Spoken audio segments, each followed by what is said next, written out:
Selamat sore pemirsa, saya Andre Disa Putra melaporkan langsung dari lokasi antrian panjang yang berada di salah satu SPBU di Bengkulu. Kelangkaan BBM yang terjadi di beberapa hari ini mengakibatkan antrian panjang di beberapa titik. Berikut laporan selengkapnya. Kelangkaan bahan bakar minyak atau BBM di Bengkulu semakin parah dalam beberapa hari terakhir. Warga terpaksa mengantri berjam-jam di SPBU. Sementara harga BBM di tingkat pengecer melonjak hingga Rp30.000 per liter. Pemerintah daerah dan Pertamina berupaya mencari solusi untuk mengatasi krisis ini.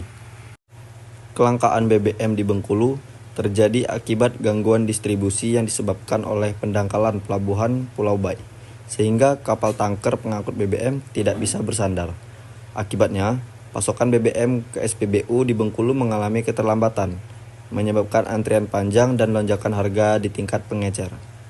Gubernur Bengkulu, Bapak Elmi Hasan, meminta Pertamina untuk menambah kuota BBM dan menerapkan pembatasan pembelian di SPBU, yaitu maksimal 25 liter untuk kendaraan roda 4 dan 5 liter untuk roda 2 per harinya.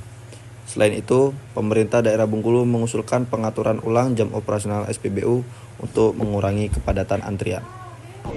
Baiklah pemirsa, sekarang saya sudah bersama dengan salah satu narasumber kita. Mungkin boleh kita tanya langsung. Baiklah Bapak ini dengan nama siapa? Pak Bakhtiar. Pak Bakhtiar. Ya. Nah, pertanyaan pertama, sudah berapa lama Bapak ini kesusahan untuk menemukan BBM di Bengkulu ini? Kalau yang benar-benar susah itu udah 3 hari. Tapi sebelumnya memang sudah agak susah. Tapi 3 hari ke belakang yang udah benar-benar susah. 3 hari mulai dari hari Sabtu, Minggu, Senin itu udah antri udah cukup panjang gitu. Ya.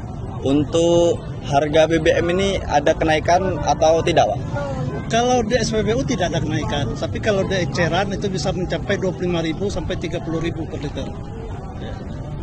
Nah, Bapak dari tadi kan ngantri. Sudah berapa lama Bapak ngantri dari tadi, Pak? Dari habis zuhur tadi, dari jam 1. Di jam 1. Iya. Nah, mungkin lanjut ke pertanyaan selanjutnya. Apa yang mempengaruhi dalam kehidupan sehari-hari Bapak karena BBM ini susah, Pak? Ya jelas aktivitas kita terganggu. Aktivitas kan kita mau kerja, mau pergi, mau ini terganggu. Itu jelas terganggu. Bukan saya aja, semua masyarakat terganggu dengan keadaan seperti ini. Ya, kita mau cari sehari-hari nggak bisa, karena ya transportasi kita andalan kita kan cuma sepeda motor. Kalau BBM-nya nggak ada, jelas terganggu. Itu aja. Mungkin ada kritik atau saran kepada pemerintah dan pihak terkait mengenai solusi BBM yang susah nih, Pak? Sebenarnya kalau alasannya kan cuma alasan pendangkalan alur pelabuhan Pulau Bai. Kalau itu mah alasan setiap tahun kejadian sebenarnya pemerintah harus antisipasi supaya jangan terjadi seperti ini. Jangan sampai menghilangkan kepercayaan masyarakat terhadap pemerintah. Itu aja. Kalau gini kan kepercayaan masyarakat terhadap pemerintah kan berkurang akhirnya dengan kejadian seperti ini. Jadi mohonlah dengan pemerintah itu supaya hal-hal seperti ini jangan lagi terulang untuk yang ke depannya. Gitu aja syaratnya kan. Ya. Masyarakat sudah sangat resah dengan hal-hal seperti ini kan. Ya. Oke, mungkin itu saja yang bisa kita tanyakan. Terima kasih untuk Bapak Bakhtiar atas waktunya. Dan saya akhiri, wassalamualaikum warahmatullahi wabarakatuh. Kelangkaan BBM ini berdampak besar pada aktivitas ekonomi dan mobilitas warga. Banyak pengendara terpaksa membeli BBM dengan harga tinggi dari pengecer. Sementara sektor transportasi dan logistik mengalami hambatan signifikan. Sekarang kita sedang bersama narasumber kita yang kedua dengan Bapak siapa? Yanahyan. Dengan Bapak Yanahyan, mungkin pertanyaan pertama, sejak kapan Bapak kesulitan untuk mendapatkan BBM? Nah kalau saya udah merasa udah nyampai 3 hari gini lah kan, ya mulai dari hari apa itu sampai hari ini merasakan kesulitan BBM. Sudah berapa lama Bapak ngantri di SPBU nih, Pak? Nah kalau saya habis sur tadi, sebelum tadi orang rumah yang ngantri, mulai dari jam 8 tadi Bang. Ya, karena kasihan nengok anak kecil yang dibawa oleh orang rumah, terus saya ganti SIM-nya sini untuk ngantri. Bagaimana kelangkaan BBM ini mengganggu aktivitas sehari-hari Bapak? Ya jelas mengganggu lah Bang. Ya karena apa? kita kan tiap hari mau ngomong perlu BBM, terutama tuh mau ngantar anak sekolah, nah kan? Mau ngantar anak sekolah. Terus aktivitas kita kemana-mana perlu kendaraan, perlu minyak. Nah, kalau nggak ada minyak, kita nggak bisa beraktivitas. Kita nyari nafkah dari mana? Ya. Harga paling tinggi yang Bapak temukan ketika membeli bensin eceran? Saya mau ngomong belum pernah bang, belum pernah ngisi di eceran.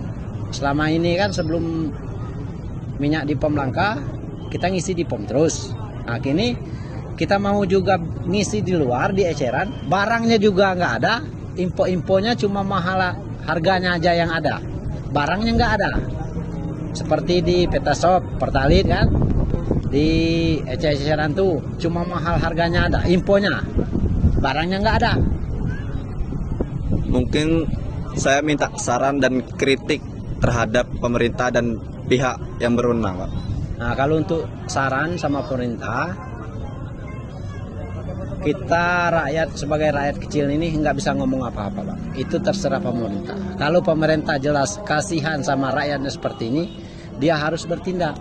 Bertindaknya seperti apa? Jangan sampai terjadi seperti ini lagi. Ya, cuma itu aja. Mungkin sekian untuk narasumber kita kedua. Terima kasih Bapak, dan saya akhiri. Wassalamualaikum warahmatullahi wabarakatuh.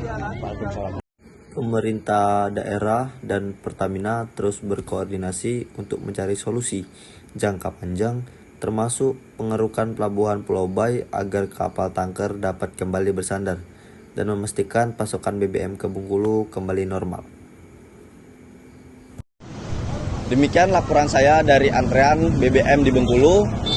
Situasi ini masih terus berkembang dan masyarakat berharap kepada pemerintah dan pihak terkait untuk segera menemukan solusi yang efektif. Saya Andre Dwi Saputra melaporkan untuk Anda.